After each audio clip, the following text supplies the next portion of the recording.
var stængt af sand okser. Og under den kristne tid, der havde man også stængt hele den del, og kun åbent en del, så Moses den 3. festsal, som under den tid blev et kloster. Vi kommer til det. Men hvor Nilen har gået en gang, og myggen den har gået ind, det kan vi se under på den side.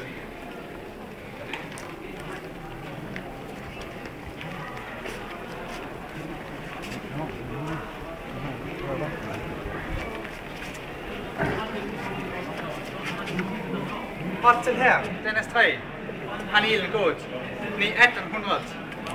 188 Kry, står der, med arabiske tegn. 1808 Kry fra Nilen op til her. Det er ganske langt inde, og når vi nu kører tilbage, så vil I se, hvor langt ned til Nilen er i dag.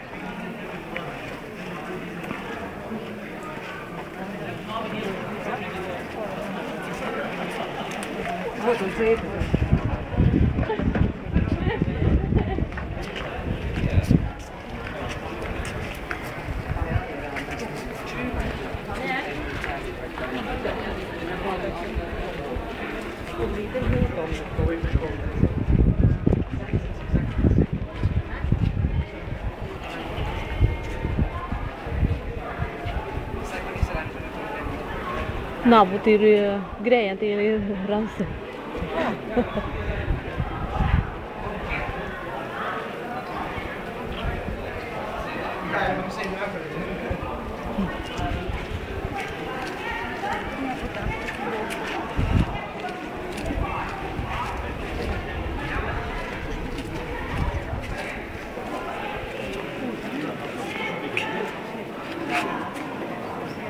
Ja, Halberstået, eller Pillehalle, som det også hedder.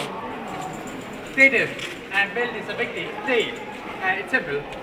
Alle templer her i Egypten har en hal som denne. Og engang har det været dækt af tag over, det er klart. På vores piller har vi reliefer. Vi har offerscener til ære for guderne. Oppe på denne har vi for eksempel ser Ramses i front, når man rar offer til ham. Offer, det er spyttet. Og når man gør det, så håber man at få, hvad skal man sige, et langt liv og lang tid, hvor man regerer Egypten. Og håber at få hjælp fra guderne. Det var noget, man kunne gøre, og det var vældig vigtigt. Den del, vi stander i nu,